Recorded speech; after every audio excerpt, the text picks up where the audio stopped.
आपण जर पाहिलं तर ही टाकी आहे आणि हा चिमुकला आहे. शाळेमध्ये आहे का गॅस मिळाला अजून?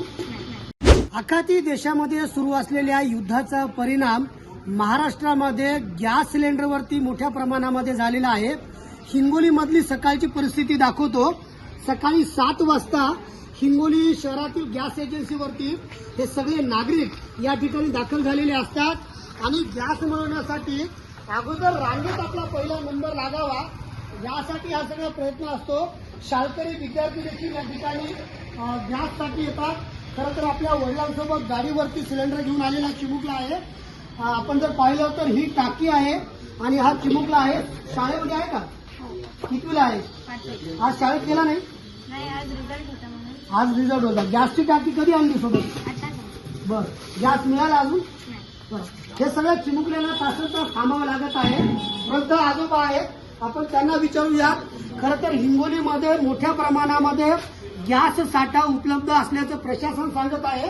बापू, गॅसची टाकी मिळाली का? किती वाजता आले? गॅस का मिळत नाही? किती वाजल्यापासून आले? आम्ही घरून 7 वाजता निघून. आपण जर पाहिलं तर हे अनेक नागरिक आहेत. किती वाजता आले? सकाळी 8 वाजता आले. मिळाला का सिलेंडर? सिलेंडर अजून भेटला नाही. बुकिंग झालेली आहे. ते म्हणतात 2 दिवसांनी आहे. किती वाजता आले? बर, काय झालं? गॅस मिळाला? गॅसमुळे वापस खाली. अनेक शाळकरी विद्यार्थी आहेत, त्यासोबत ज्येष्ठ नागरिक आहेत. ते एजन्सीवरती सकाळी 7 वाजता येतात. हिंगोलीमध्ये गॅसचा मोठा साठा असल्याची माहिती प्रशासन देत आहे. मात्र परिस्थिती ही वेगळी असल्याचं या सगळ्या दृश्यांमधनं दिसत आहे.